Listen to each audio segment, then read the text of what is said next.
This meeting is called to order. We'll begin the evening with a moment of silence, keeping in mind people in Ukraine that have been negatively impacted.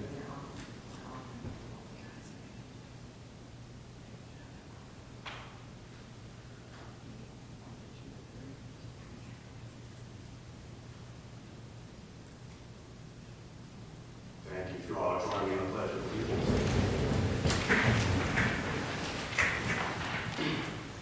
Allegiance to the flag of the United States of America and to the republic for which it stands, one nation, under God, indivisible, with liberty and justice for all.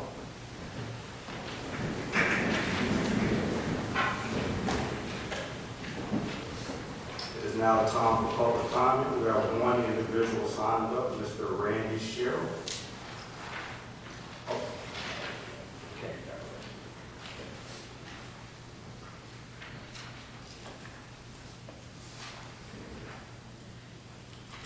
Mayor Blakely and town council members, I'm Randy Sherrill, pastor of Fletcher United Methodist Church. I want to thank you for your progressive vision for the future of our town. And I know that safety is a primary concern of your decisions. I'm here to highlight a growing danger to the safety of the citizenry and our preschool and our congregation. This especially impacts our preschool. At drop-off and mostly at picking up of our children between 11:30 a.m. and 12:15 p.m., persons coming to Cates Park or mostly to the library sometimes do not use Library Road, but cut through our parking lot, some at dangerous speeds. We added a speed bump inside our property line, but that has not deterred people speeding and nearly causing vehicle collisions and danger to our children, their parents, and grandparents. We believe the danger could be greatly reduced by the placement of a sign before our parking lot, indicating staying on Library Road to Cates Park and the library, and a speed limit of 15 miles per hour. In the past 2 months, we have barely escaped 2 tragedies, with unaware drivers rushing through our parking lot as the children were being picked up. We do not wish to make access to the playground and library inconvenient, but we believe we must teach our citizenry that Library Road does not go through our parking lot, but moves to the left. I invite a town staff member to monitor the pickup several days to report on the issues. And if needed, we will take the responsibility to add a sign for folks exiting our parking lot that they must yield to traffic on Library Road. Thank you. Just out of curiosity, are the people parking in your parking lot, or are they driving across the grass?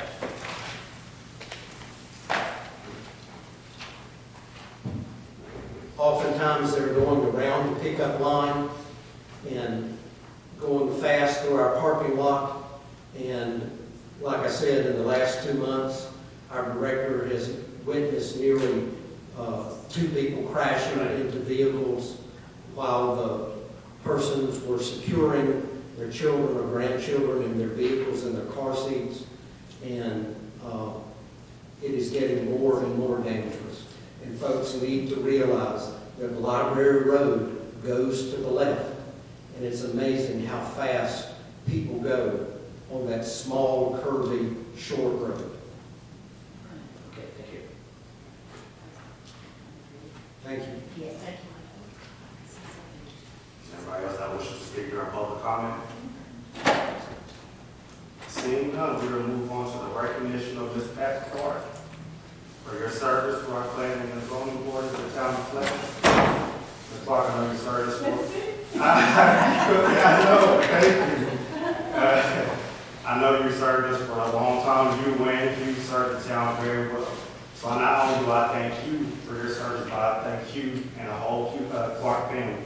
So thank you both. And I think Mr. Gay did. Yeah, I just want to make a few comments. First of all, I'd like to start out with the fact that this town, one of the main reasons that this town is as great as it is right now, is the people that volunteer working for the town. The average person doesn't see all these people. They're always in the background. You know, they don't usually make the news or anything like that, but they do an awful lot of work.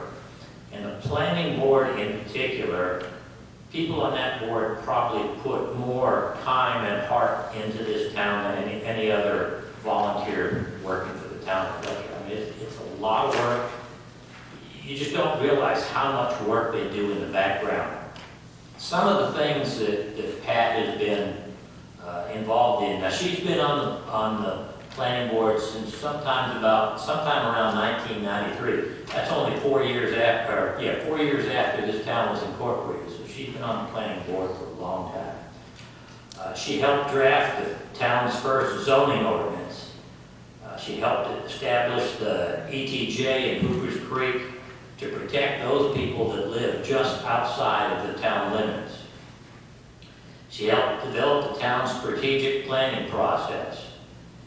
Helped the town develop the town's part of Fletcher concept that is finally coming to fruition with all of the work that we're starting to do here in the area.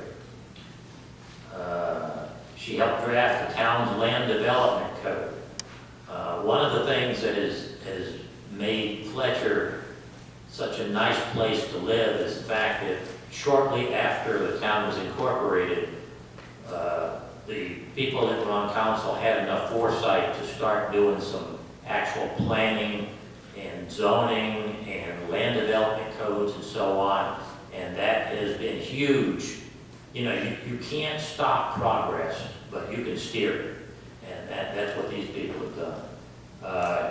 Pat helped plan the development of the town center here in this town hall.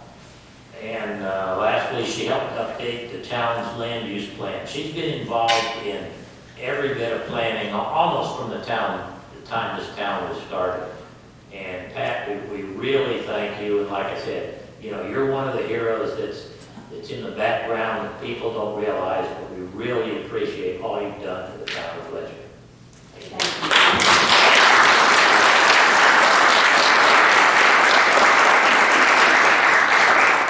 And we also have a plaque for you for our appreciation.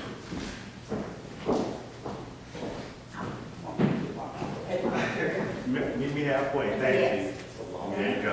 And thank you. Thank you. I appreciate you. That's not. Thank you. Thank you.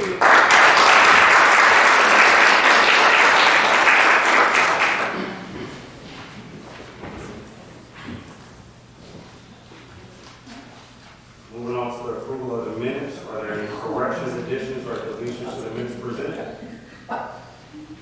Seeing none, do we have a motion to approve the minutes as presented? So moved. Do we have a second? Second. Is there any discussion? Seeing none, all those in favor say aye. Aye. Those opposed, motion carries. Are there any updates from council? Seeing no updates, moving on to the consent agenda. Are there any questions, comments, or concerns regarding the consent agenda? Do we have a motion to approve the consent agenda as presented? I make a motion. Do we have a second?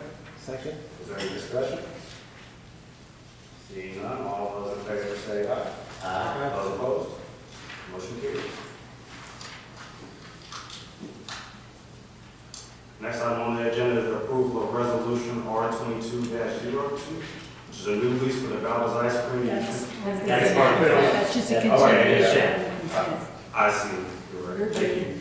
I saw it up there and I said, hey, take off the consent. We I see how I know printed it out. the Yeah, excuse me, so the next item on the agenda is Mr. Steve Watkins, our ABC store chairman. Good luck, baby.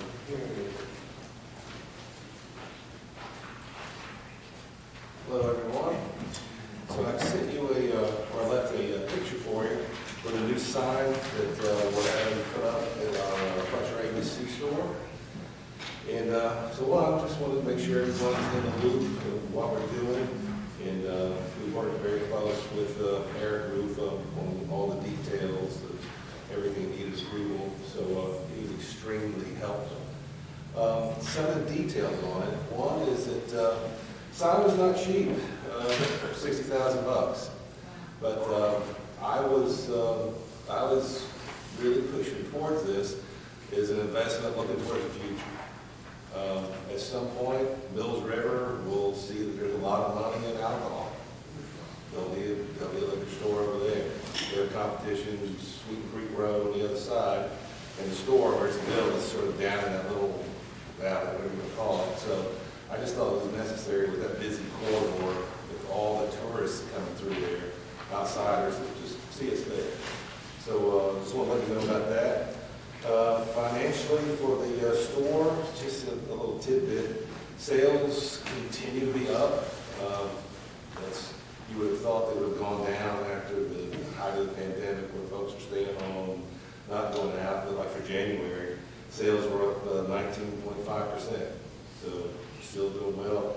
And numbers through the 7 months ending January 31st, sales were $2.6 million. So a lot of money coming through that little Fletcher ABC store.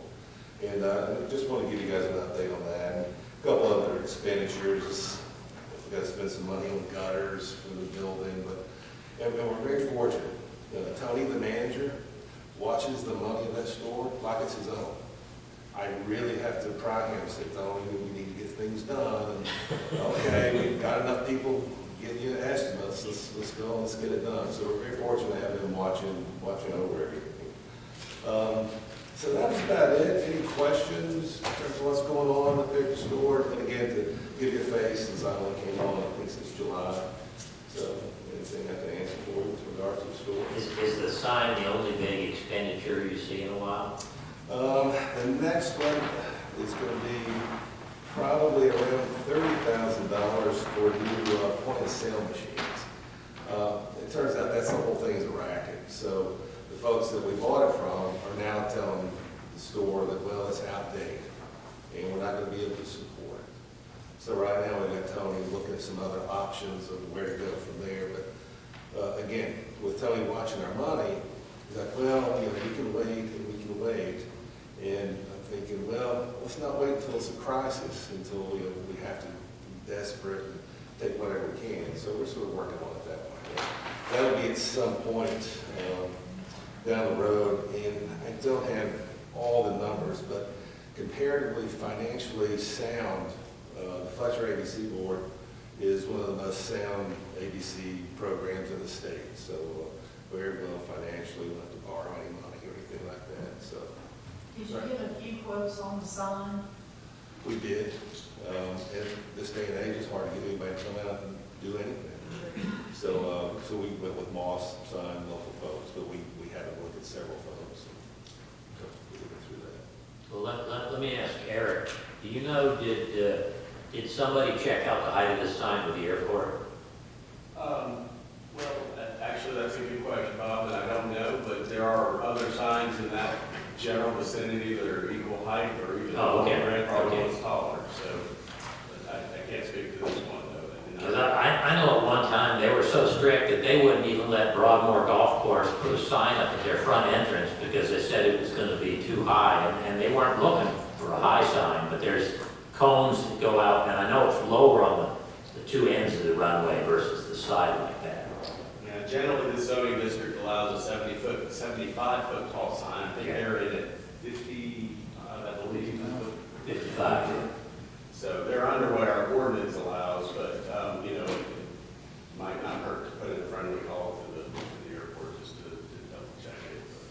Yeah, I think to Eric's point, there's other signs up and down to Yeah. hotels. Okay, thank you.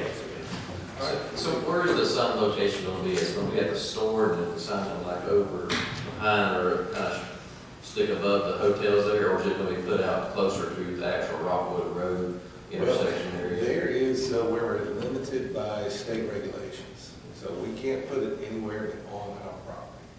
So it's going to be right at the corner as you come into the parking lot there. So that's where you want to get as high as possible so it reach up. No, we've looked into it in the past of having a sign somewhere else, but it's heavily regulated by the state. So we don't do it on our property. Because like you said, it says a little dip down in there. Will that sign be high enough where you can actually see it from Airport Road? Yeah, I mean, it's gonna be the best that we can possibly do. So it was a trade-off. We could have made it a little bit higher, but the higher you went, then the sign would actually have to be a little smaller. So we decided to go a little bit shorter, make the sign bigger. Thank you. Anything more from council? No. We appreciate you. Thanks so much. The next item on the agenda is setting the public hearing on the overview of conditional zoning application from Long Shoals Partners. And an overview, we have, planning director. Yes, thank you, Mayor. Good evening, everybody. Yes, tonight, we're just here to give a very brief introduction of this project that's been submitted, and request the action tonight be the setting of the public hearing for the April meeting. We have a conditional zoning application, which is part of a larger mixed-use commercial development. The conditional zoning application 2022-01 is in relation to an 87-unit multifamily development that would be tucked at the rear of this development, which would stretch basically from the corner of Baldwin Circle up to 3122 Hendersonville Road, which just the frame of reference would be that old brick house standing in the middle of the field. The larger development plan involves 12 commercial buildings currently and 5 residential buildings. Last month, the planning board has reviewed the conditional zoning and unanimously recommended the council approve it. And they also approved a design review for the commercial and the overall design standards as it relates to the Heart of Fletcher overlay. So all that being said, I'll step aside for a moment, be available for questions, but I want to introduce briefly Marty Kokai, who is the project engineer, who can give a quick introduction. And but again, we'll save a larger discussion for the April public hearing. Thank you.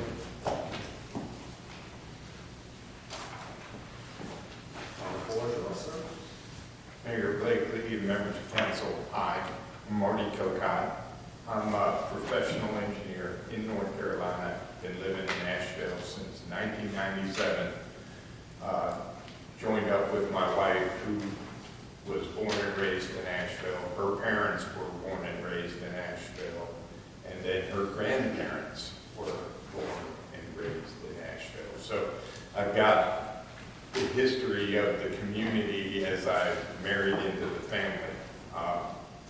Again, I'm here representing Long Shoals Partners, and I'm the design engineer that has taken a 10.39 acre parcel that Eric spoke of, which we have crafted a mixed-use community within.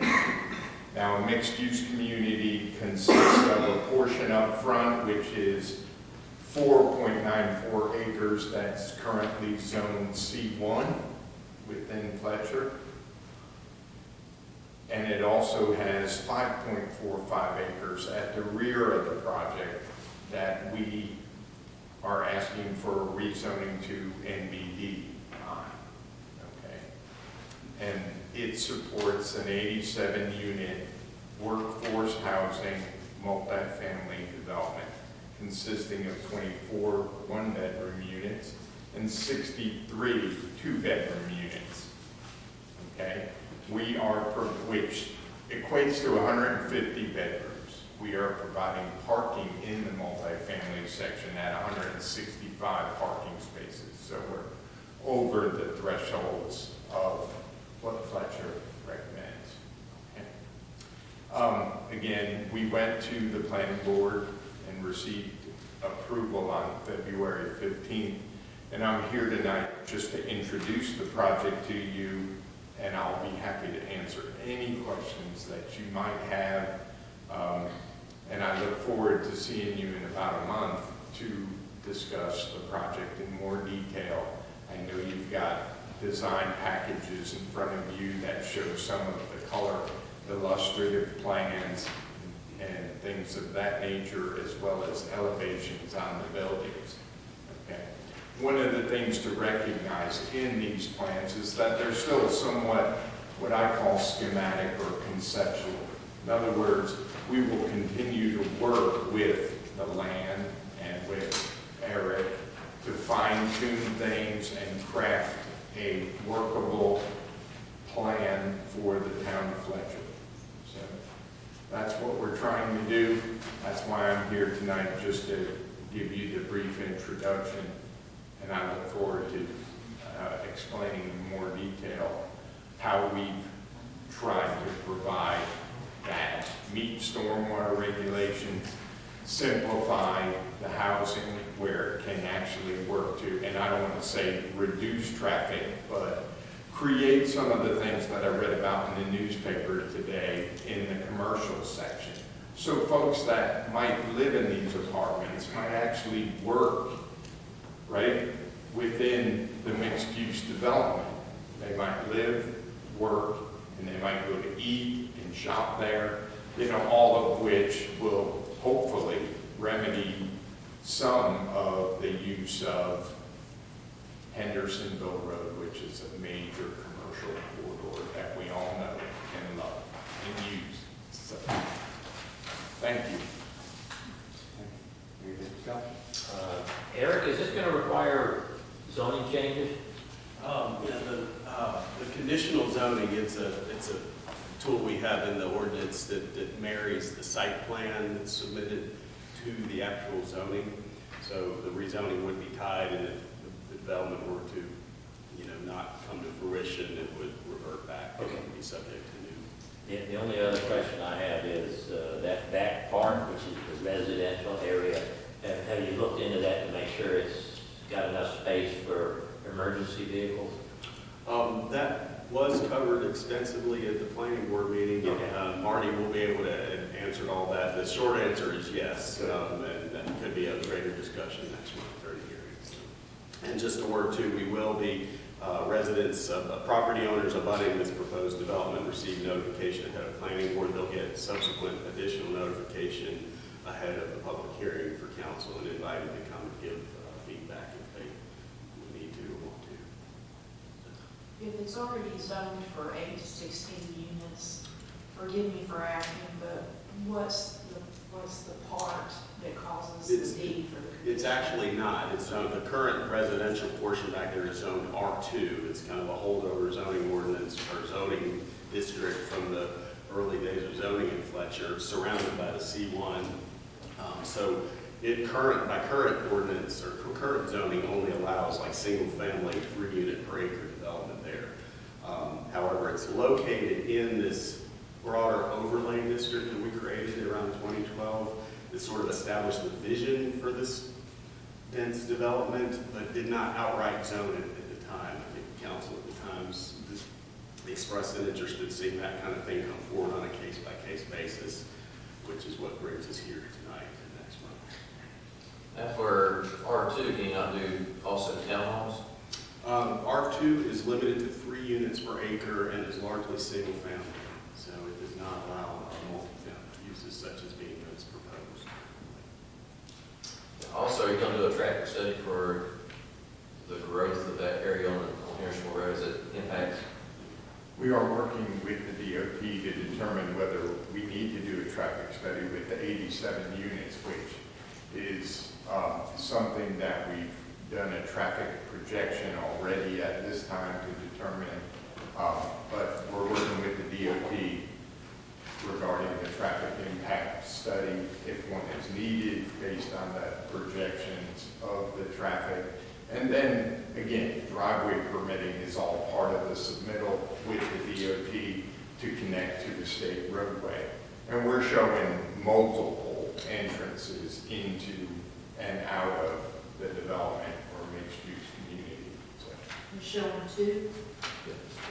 well, there 2 in the front on 25? right now there's 4 different driveways along the front, and we are condensing that to define and channelize entrances where they can be accommodated safely, as opposed to positioning them sort of wherever the driveways went to these earlier parcels. This site is made up of 4 different parcels that are ultimately all going to be combined into one parcel. Yeah, but other than that, you look kind of landlocked, like you're, the only point of entry and exit is on 25, Right. is what it looks like to me. And that's where we're talking about that traffic study, where you're saying it's just the 87 units, but you also got, what, 11 commercial retail businesses going to be in front of it?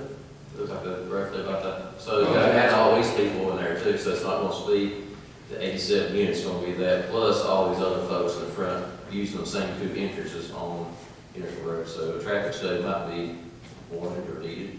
It may be. It may end up being a similar case to our development out here on, from the clock tower on down to Howard Gap, where DOT will require it. So it's, that development's going through the process of a traffic impact study. So again, usually the town of Fletcher is the first to kick off a larger gauntlet of review with multiple agencies. So while we're usually the first to look at it from a planning and zoning standpoint, our approval is subsequently, then conditioned on, they also have to go and get their water, sewer approved. They have to get all their driveway approvals through DOT, which again, once they submit to DOT will tell them if they will require any kind of specific improvements, like even so far as a light or any turn lanes, things of that nature. They don't have the benefit on this block of properties to, they don't have a side street necessarily. They're requiring this one little corner property at Baldwin Circle for kind of a standalone part of the commercial development. So they will, if they don't get ultimately approved by DOT, any one thing that they don't get approved by could ultimately void, Fletcher zoning approval. And they go into that kind of knowing that. We don't see it happen, but it could. Yeah, I don't know what the size is, but I'm sure this is above the minimum that requires a DOT study. It could very well trigger that. Right. Do you think there's a possible way to access that off of Baldwin Road or Baldwin Circle so that you could utilize that traffic light already? There is not currently a way to access it off Baldwin because the property associated or adjacent to it along Baldwin Circle is currently residential and it is not available as part of the project. Now again, we recognize that Andersonville Road is a major commercial corridor. You're somewhat limited in the improvements that you can make to that major commercial corridor without major impacts to adjacent property owners, i.e. Baldwin Circle is a strange configuration for a roadway. Sure, if we had a blank slate and you could reconfigure the roads like you wanted to, I'm not sure a circle is what you would end up putting right there at Baldwin Circle.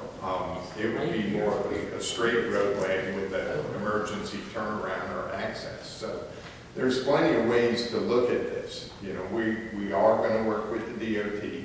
We don't know whether we can accommodate turn lanes and exactly those lanes, what they call, there's what you call speed lane transition or a 15-to-1 taper. Sometimes they'll allow you to go to a 10-to-1 taper, but then you have to have stacking distance on right turns, left turns, exiting, sight distance comes into play. There's a lot of things that come into play, and in particular on a 5-lane existing roadway. That's what you have right there now. And it is a bit challenging, and I just drove it all the way down, all the way back. So, again, you can see and you have to pay attention. It is a major urban corridor, and nothing that we do will eliminate traffic on that roadway. Okay, I can tell you that because we're not the main traffic generators. Everybody uses that roadway. Let me ask you, Eric, do you know that Baldwin Circle, which entrance is the stoplight? It's the northern one, so it's Oh, not so- the corner Yeah. anyway. And they have, theoretically, they're restricted. I don't believe they're allowed legally to do left turns out at that part of the intersection. Again, they will have, I'm imagining quite a review with DOT that they would Right. have to go. Sure. And we expect that. Yeah. And again, we're not in the business of telling DOT what they can and can't do. They pretty much tell us this is what you need to do. And then we look at it from an engineering perspective initially, and then after the traffic impact study is done, They'll make what they call final recommendations to us, and then we have an opportunity to go back and fine tune those recommendations. So for instance, they might ask for a turn lane or might ask for a signal light that's synchronized with the other signals. It's all a possibility, but it's hard to use speculation to drive those designs. And again, part of what we're showing is conceptual. So if council came back and said, well, we want to limit something on the plan, perhaps square footage of retail space up front. Again, what we're showing is a concept. It doesn't mean that national users won't come and appeal to the property owner and the developer and say, gosh, we would like to have, this here. Will it accommodate that? And what we would end up doing is then recrafting the plan, again, with Eric, to match the C1 zoning with what we're currently proposing. So there's a little bit of flexibility in it. What we tried to do was lay out a sensible plan. Honestly, I think there's a little bit too much retail in there when you start putting those footprints down, but it is parked, and it is parked in accordance with the ratios. But ultimately, things change in a heartbeat with commercial developments. A restaurant perhaps might want to come in where you can sit down and go and eat, and it might be a 6,000 square foot building, and they decide, wow, we want to be here where we have visibility and access, and then the plan changes and it morphs or evolves into something. But you have to start somewhere, and we started with Eric and sitting down first and foremost with the town to determine what we could build there, what the needs were. And I can tell you, workforce housing is really needed in the area. You know that. So what's that price? What does that look like for workforce housing? What's the number? How much would it cost for somebody? I know we asked you during the planning meeting that you had, we attended, I guess, last month, to reiterate what he said. We asked you what that price point was, because if you're going to use the workforce housing buzzwords, then I would think that you would understand what price point you're looking at. What's the square footage of the units? I don't know. I'm the engineer. I'm not the owner. That's the developer that's building these. I could interject too. It's we'll strongly encourage the actual development group to attend the public hearing, so that those questions can be hopefully addressed. And just to inject one thing procedurally, just to remind the board that the conditional zoning application only addresses the residential. Everything that's proposed currently in the commercial portion is outright zoned for it. Compliant on the site plan. The only thing that had to get an extra layer of review was that design review with the planning board. So that part is done. They did those in concert with one another, hoping for a good result with this board on the conditional zoning. But did just want to stress that the commercial portion is not subject to any rezoning or anything of that level.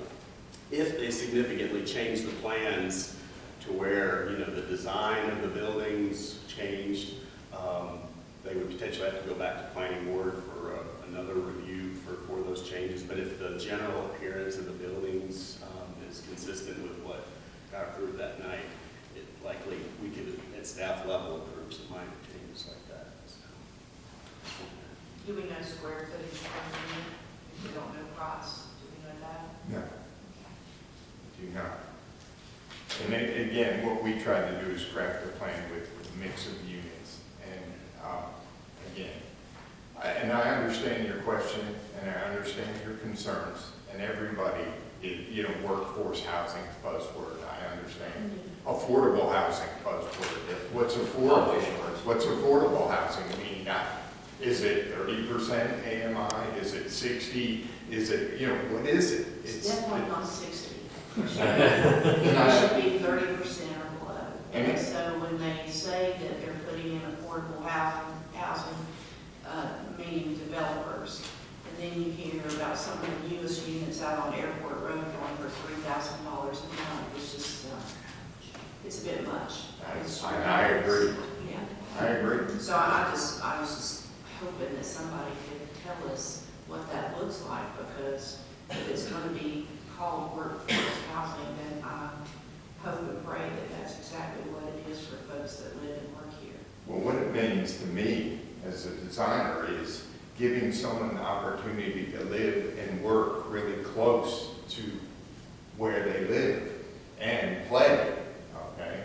So that they can actually not have to drive to get to work or be able to access bus traffic, be able to access, share rides when they go somewhere, be able to, we've created in the multifamily area, I think we have 1.5 acres total of common open space in accordance with the rules, but we've gone up it a little bit. There's some opportunities there, but we also have to craft the plan to work with the land. Yes, we do meet emergency vehicle turnaround, but everyone looks at that and they say, gosh, dimensionally, it feels a little tight in that parking lot just because we have 4 bays of parking essentially.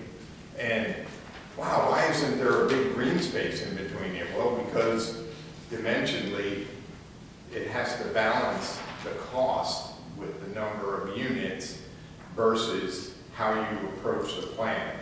Nobody is going to build a plan that economically loses money out of the gate.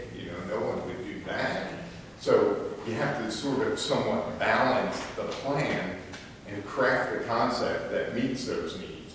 And then tailor the plan based upon reactions and what we can do. And again, that's why we start with that concept, and that's why we're here before you.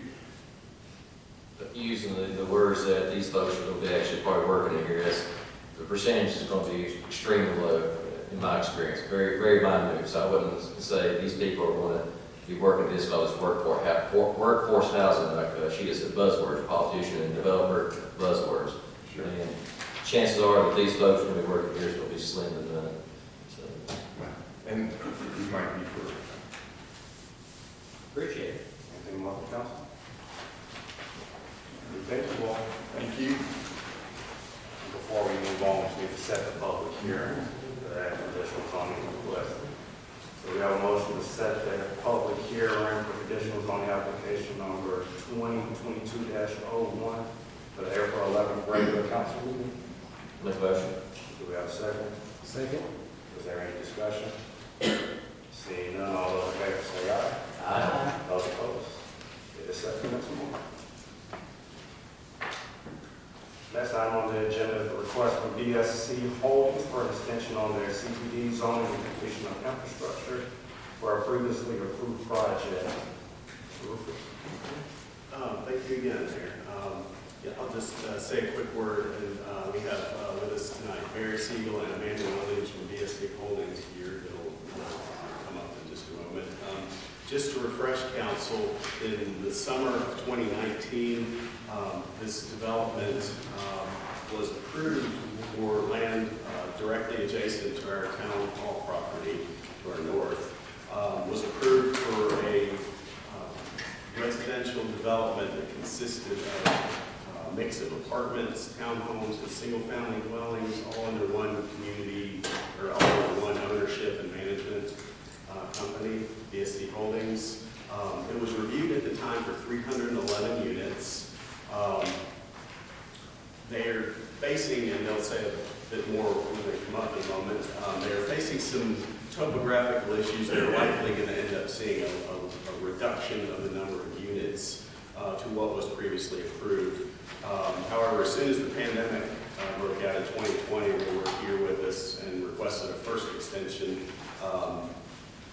The economic landscape, what it is, and the pandemic, which kept on going, they'll speak to their reasoning for the extension request in just a moment. But they are back to us to request officially an extension of the conditional zoning approval and the deadline to complete significant infrastructure. So that being said, I was going to invite Amanda Williams to come up and speak.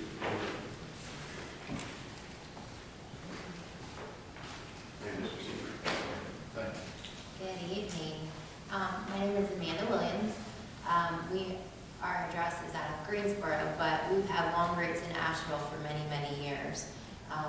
own Kensington Place Apartments on Sweeten Creek Road, built that in the 1980s, and have owned and developed and managed ever since then. I know some of you have met us a couple years ago and some have not, so I'll just give you a little refresher of who we are. We're a family-owned company.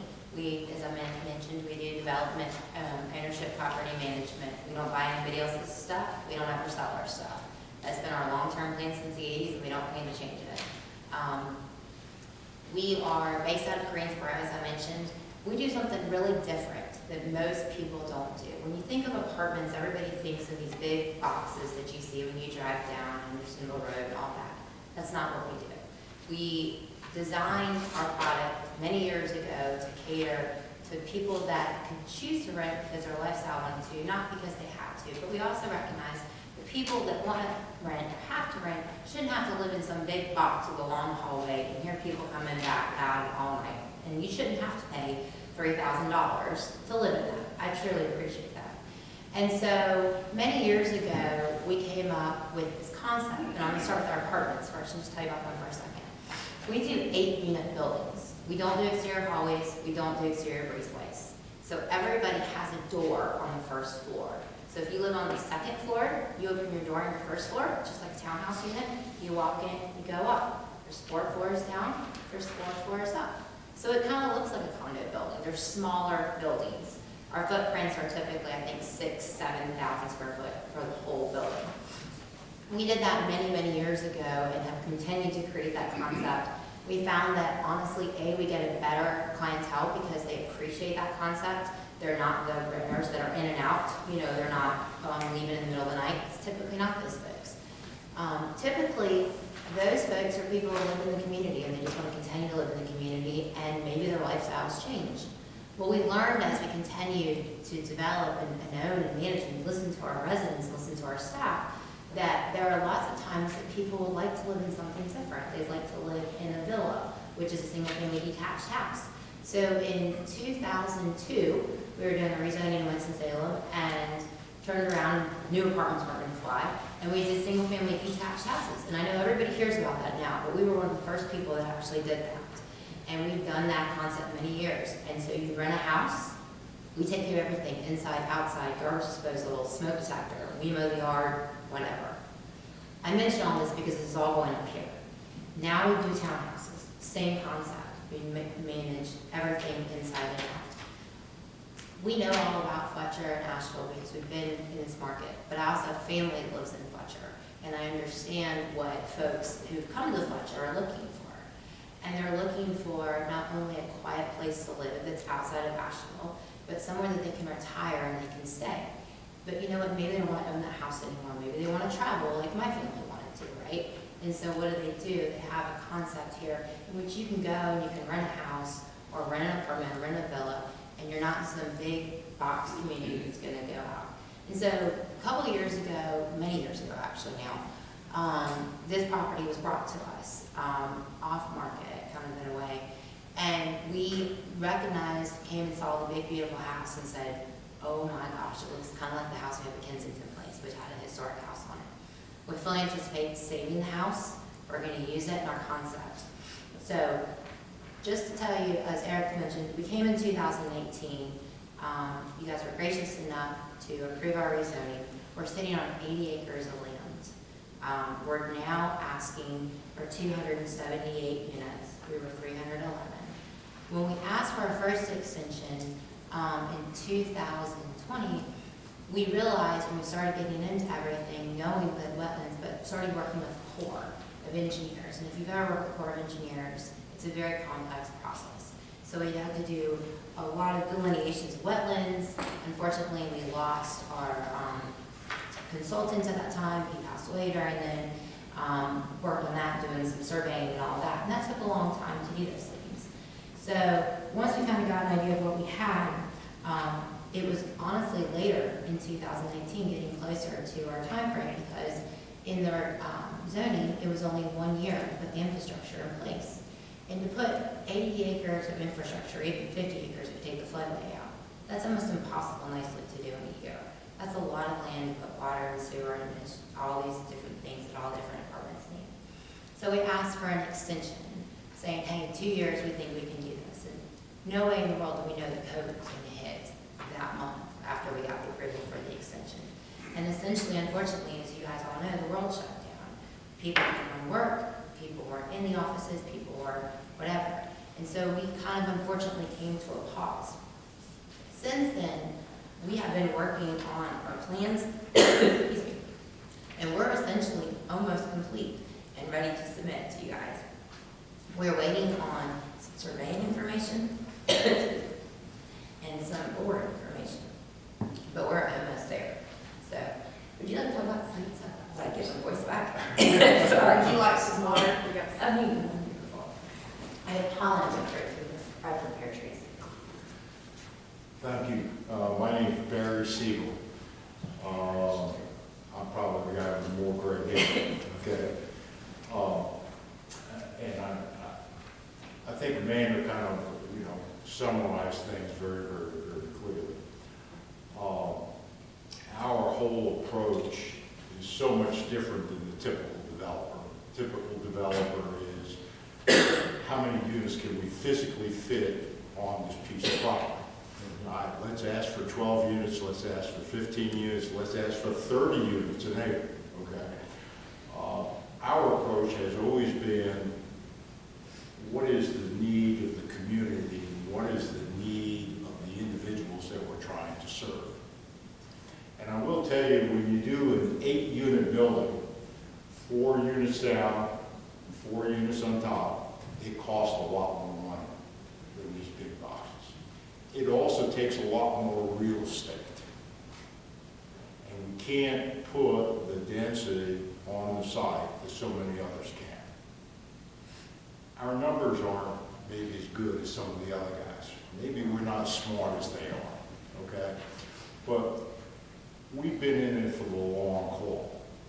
Our approach has been so much different than the typical developer, which is build it, rent it up, sell it, and run like hell, okay? And we've seen that, okay, so much over the years. We build it to own it. We have complexes that we built back in the 80s that we own today, okay? And many, many years ago, okay, when we first started, we had partners. And unfortunately, as we learned, partners' desires and needs are different than our desires and needs, okay? And over the years, we ended up buying the partners out, and we just simply said, you know what? While partners are great, we don't need it. We're going to go ahead and we're going to keep it in the family. And we're not going to try to set the world on fire. We're going to try to do a good job. And we're going to try to do just a couple of developments a year and add to our portfolio. Well, today, we're about 150 employees in our company. And while I will tell you, unfortunately, I can't tell you the name of all the employees, she can come a lot closer than I can.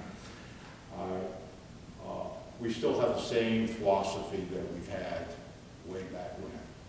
We try to treat all of our people as family. We try to treat our residents as family as well. Now, every now and then we get some bad children. There's no question about that. But we still try to do what's right to everybody in the community and the way we operate. And we build the complexes. We spend a lot of money. There aren't too many apartment complexes that you see that have architectural 30-year shingles on them. They're a lot more expensive. There aren't too many complexes that you see that are 2-story and have all the interesting characteristics of the roofs because they cost a lot of money. All of our complexes, we have wood, honest to God, real wood, not pressed board cabinets. They cost a lot more money. But if you can keep it for 25 or 30 years, it makes a difference. So that's our approach. We believe that we are, as Amanda said, we're just about there in terms of getting the plans complete. Probably next week, maybe even this week, you'll see a drill rig on the site. There's some extreme grading on, and we had to answer the question, what are we going to hit? So that should be happening very, very shortly. We've engaged a local firm here to do that. We've also engaged a local firm to do some of the surveying. And you may have seen the surveyors, they're working around the house, because one of the things we got to do is we got to make sure we're going to comply with the ADA requirements for accessibility to that house. And of course, we've designed the entire site around that house, all right, which is certainly a challenge, the same way that we did at Kensington Place. So we're here tonight to ask your assistance and cooperation to allow us to have this additional time.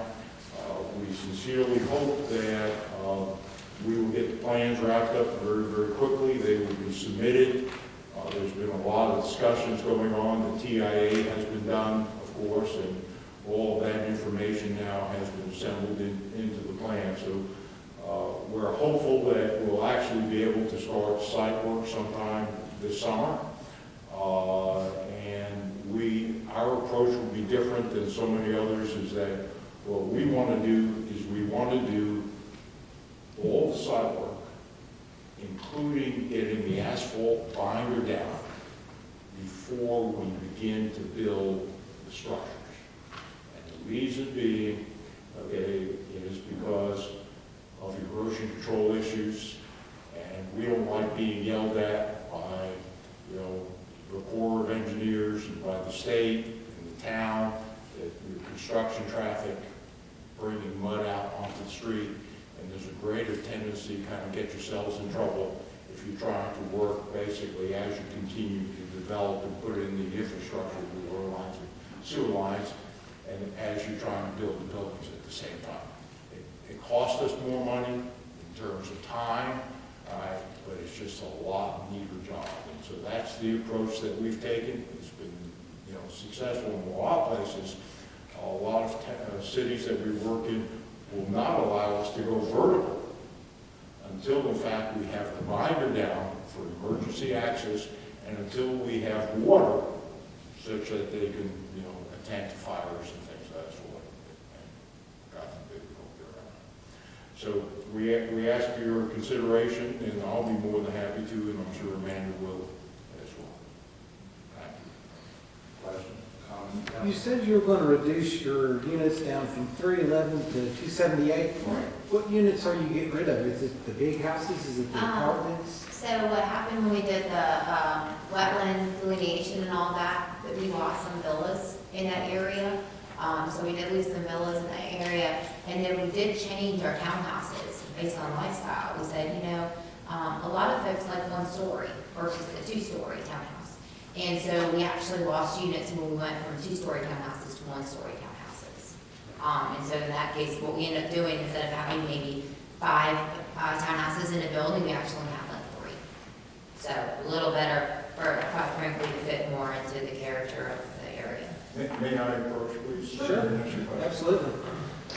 What's the square footage of the villas typically? The smallest one is about 1,100 square feet, and that's a 1-bedroom villa. And we have some that cars and some of the largest is 1,700 square feet.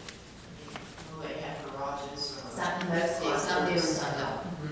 If you don't get a garage, you get an office, which is actually almost in a sense kind of a little bit extra bedroom, but it's kids' bedroom, but it doesn't. I appreciate this may be a little tough to see. I didn't bring a large set. But what you'll see is, okay, you have it, but I think that may be the earlier. It is the earlier. That's the earlier version. So if you look at this particular version, one of the things that you'll see is you'll see the red lines.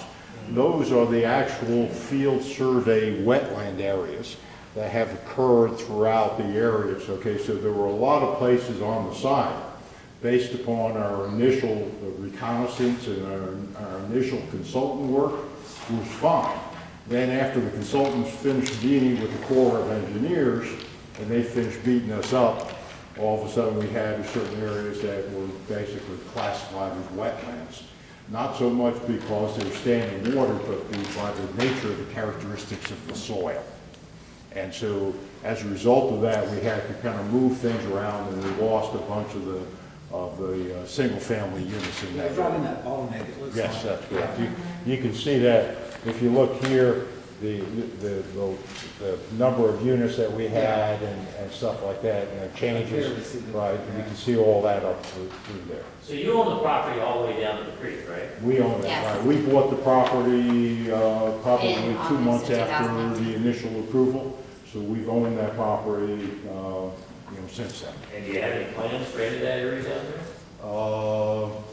Most of that is floodway, which is undevelopable other than like agriculture, passive recreation.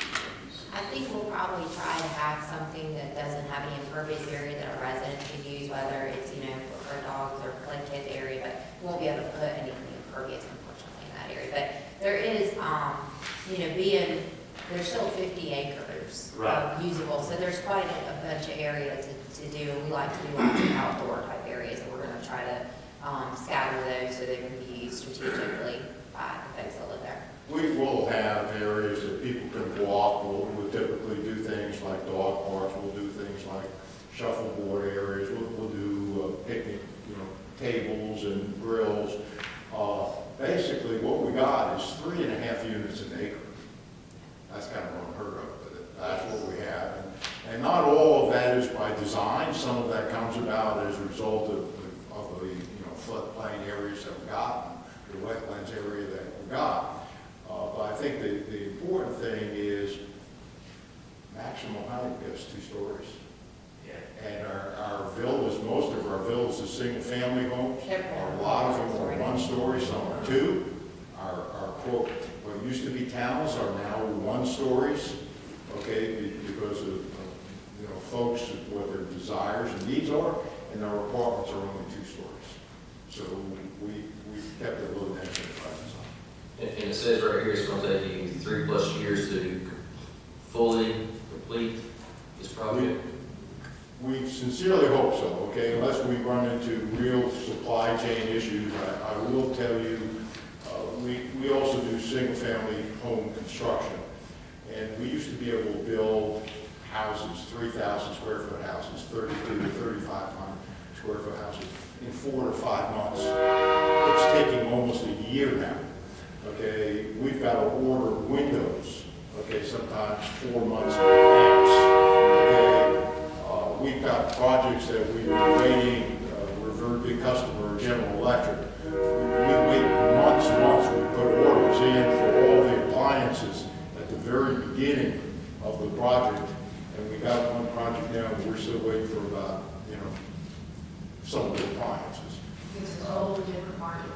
It is. Very much And different. on a personal level, we had a refrigerator in the house, okay, we ordered it in July, and we're promised we're gonna get it April's Fool's Day. I'm not sure if that's true, but unfortunately, things are that bad. And I like how you recognize that Fletcher is a small town community, safe community. It's not like Asheville, it's not like Hendersonville, but a place where people want to live, bring their kids, and want to retire.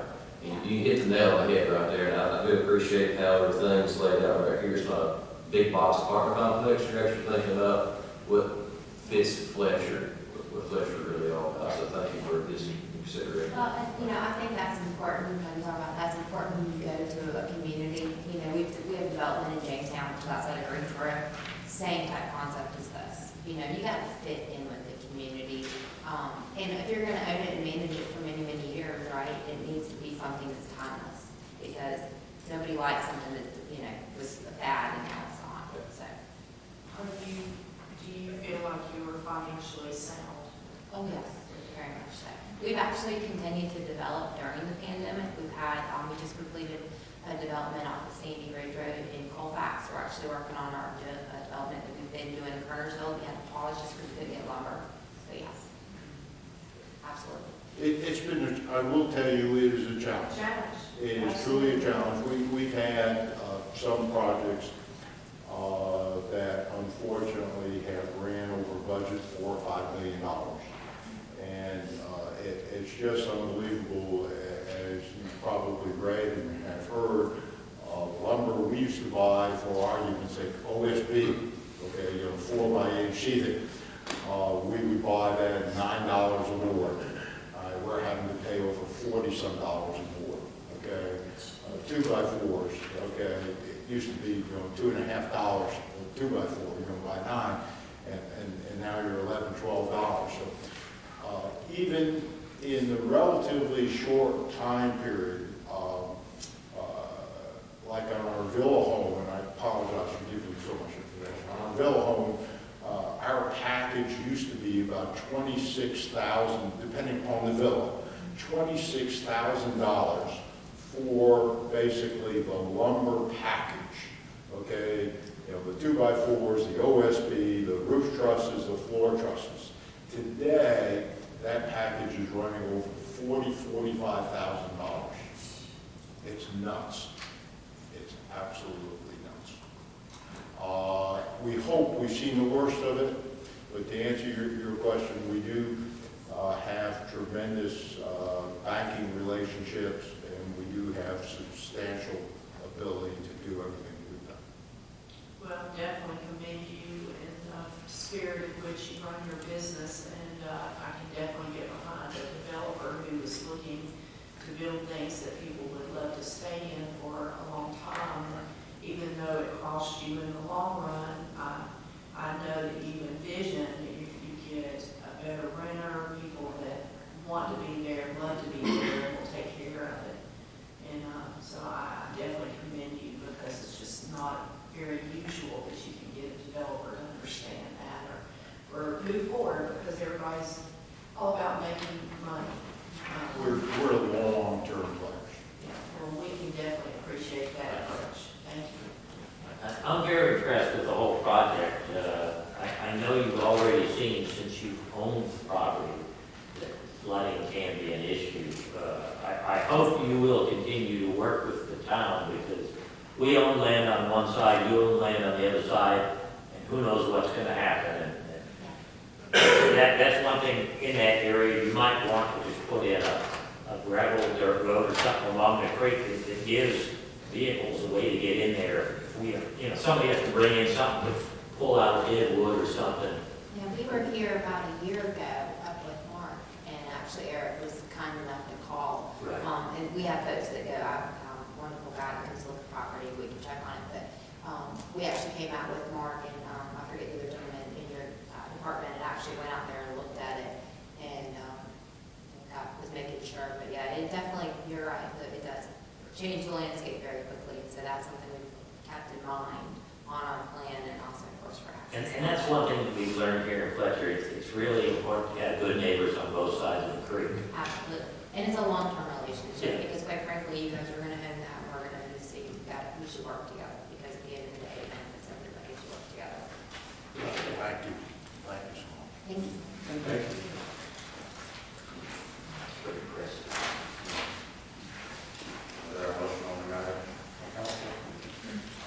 What are we doing for the public hearing? I'll make a motion that we set a public hearing. Approve the extension. Approve the extension, correct? Oh, I'm sorry. I'm reading the wrong one. Okay, yeah. I'll make a motion that we approve the extension for the conditional CBD zone. I'll say that. Is there any, I have a motion, I have a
once again, I'd like to thank all of these people who stepped up to put their name for this process. It's just great to see the public getting as involved as they have in the last year or so for all of the boards and nominations that we've been making.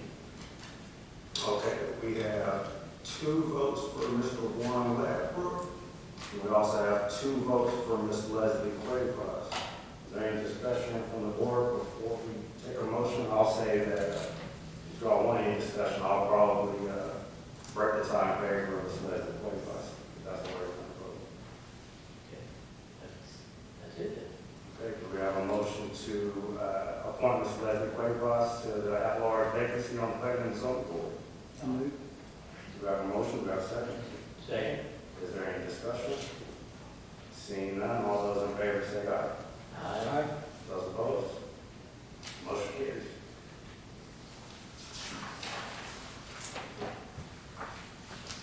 And your comments, Ms. Assistant Town Manager? All right, good evening, Mayor and Council. Since Mark is on vacation, we just want to say that not much has changed since a lot of his comments last week regarding the demolition or the flooding here in terms of Town Hall. Did I see they're Yes. starting? So today demolition did start. So they're starting up at this house up here and removing the boards right now on the outside of the building. So yes, they have started and they made contacted Sammy Johnson and they're working that thing out really to be able to work with that. So that's moving along. The flooding, we did receive our quote last week, but we haven't heard anything back from the insurance company. So we're kind of at a pause on that. But Mark really wanted me to bring up the budget retreat. Last week, we were kind of deciding whether or not it was going to be in May or April, and he sent out an email last week about maybe moving it to Wednesday, May 4th, in the morning, and I think we heard back from a few of you, but we weren't completely sure if that's the direction you guys wanted to take. I'll okay with that. I'm good with that. You good too? Yeah. Okay. All right, so May 4th, and starting at 8 a.m., and we'll have a light breakfast and get started around 8:30. And that's all I really have this evening, Mayor. No. So this is going to be on May 4th. This May is, 4th. what was the original date? The original date was that Saturday, May 7th, and then we moved The it to golf April tournament. 30th. Yeah. Yeah, that was the golf tournament. So the 30th is now backed out. Yes, so now we've moved it to that Wednesday, so in between those 2 Saturdays. And we're still meeting next week on the 22nd, and that's where all the department heads make the presentations to. And what time did you say it started? We're gonna start at 8 a.m. And then, at breakfast, and then by 8:30 start. oh, so start eating at 8, so Yes. we're ready for 8:30. Thank you. Anything more from council? Seeing none, do we have a motion to adjourn? Make motion. Do we have a second? Second? Is there any discussion? Seeing none, all